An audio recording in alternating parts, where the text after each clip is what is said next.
There's a moment that happens in the first 60 minutes after you wake up. Most people sleep right through its importance.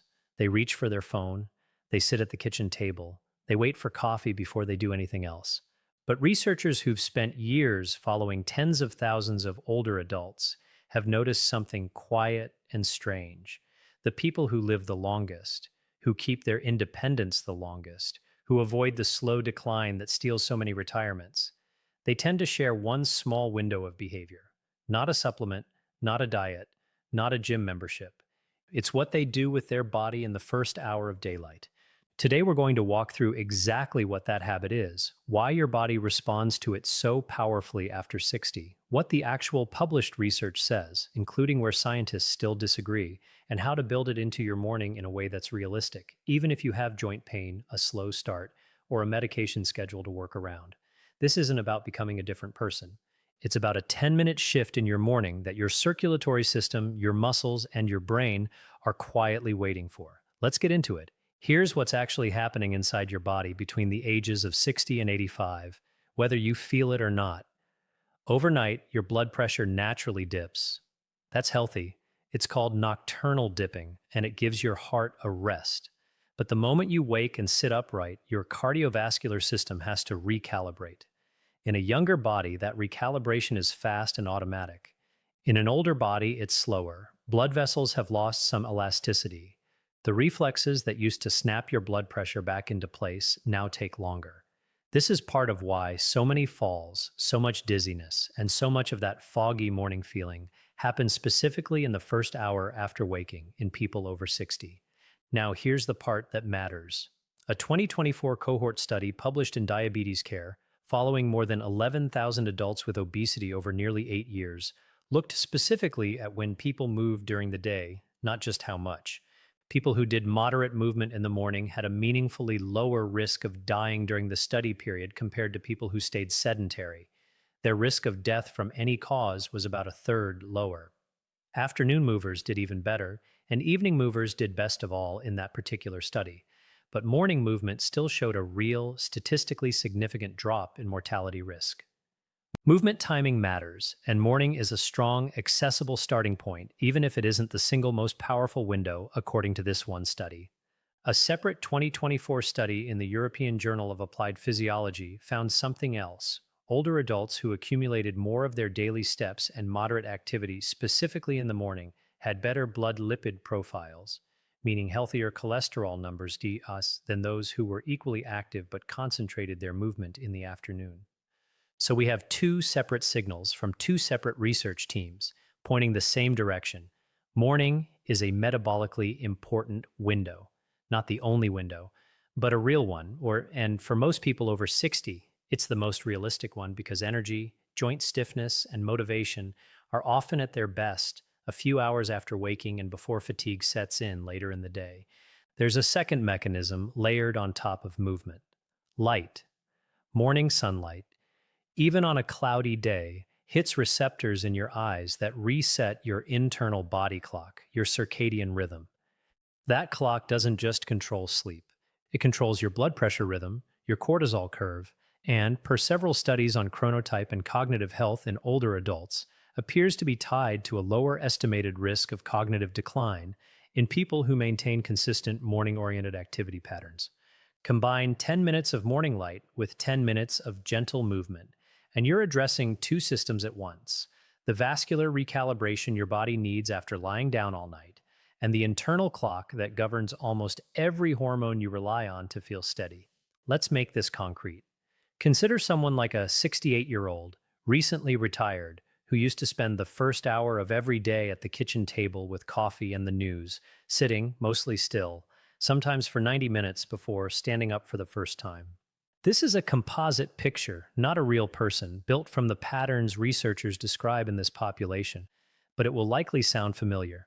That long, motionless stretch in the morning is exactly the pattern flagged in a 2019 mortality study out of the Baltimore Longitudinal Study of Aging. It wasn't just how much activity older adults got across the whole day that predicted mortality risk. It was how fragmented or concentrated their stillness was. Long, unbroken sitting bouts were their own independent risk marker, separate from total activity. Now picture the shift. The same morning, but curtains open first, 5 to 10 minutes standing at a window or on a porch in natural light, followed by a slow walk around the block or even just around the house and yard. Nothing strenuous, no gym clothes required. 10 to 15 minutes total. That's the entire habit. It's not a workout. It's a pattern interrupt, breaking the long, still stretch that the research keeps flagging as a quiet risk factor and replacing it with light exposure plus low intensity movement. In the window, your body seems primed to use it best. This is illustrative, a composite built from published patterns, not a testimonial, not a guarantee, and not a specific person's medical outcome. Individual results vary enormously based on your existing health conditions, mobility, and what your own doctor advises. If you're on blood pressure medication, a beta blocker, or anything affecting heart rate, please don't change your morning routine, including adding movement, without checking with your doctor or pharmacist first. Some blood pressure medications already affect how your body handles that morning transition from lying to standing, and your doctor may want to time your dose relative to any activity or watch for dizziness in a way that's specific to you. If mobility is limited, a hip replacement, arthritis, balance concerns, the movement part of this habit does not require walking outside. Seated marching in place near a sunny window, slow ankle circles, or simply standing and sitting from a chair 5 times counts as movement that interrupts prolonged stillness. The light exposure and the movement can be separated if needed. Even 5 minutes of each, done separately, still applies the same 2 mechanisms. The goal was never intensity. It was interrupting the pattern that the research associates with risk, in a way your own body and your own doctor agree is safe for you. We want to be straightforward with you about something most videos in this space skip over. The same diabetes care study that found benefits from morning movement found larger benefits from evening movement in that particular population of adults with obesity and type 2 diabetes. This is a single study population, and other studies, including work on chronotype and dementia risk, found morning-oriented activity patterns associated with better cognitive outcomes. The honest summary is this: timing matters more than we used to think. The research is still developing, and morning is a strong, well-supported, and for most retirees, the most realistic window, even if it may not be the single most powerful one for every health outcome measured in every study. We're not telling you evening movement is wrong.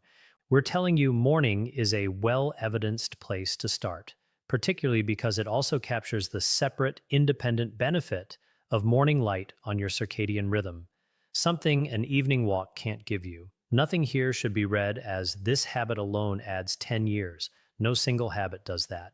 What the research supports is a meaningful, measurable reduction in specific risks, cardiovascular events, certain mortality risk factors, cognitive decline risk, when this kind of pattern is part of a broader, sustained lifestyle. So here's the habit, stripped down to its simplest form. Within the first hour of waking, get 10 to 15 minutes of natural light and gentle movement, a slow walk, a stand by the window stretch, whatever your body allows today. Not a workout, not a diet change, just breaking the long, still stretch that research keeps flagging. At the time of day, your circulatory system and your internal clock are both listening. If you try this, start smaller than you think you need to. 5 minutes on day 1 is a win. The compounding value, according to the research we've walked through, comes from consistency across months and years, not from one dramatic morning. And one more time, because it matters, if you're managing a heart condition, blood pressure medication, or any mobility limitation, this is a conversation to have with your doctor first, not a solo decision based on a video. If this kind of research-backed breakdown is useful to you, consider subscribing. We go through published studies like this every week, always with sources, always without hype. And if you know someone who spends their mornings at the kitchen table before anything else, this might be the 10 minutes worth sending them.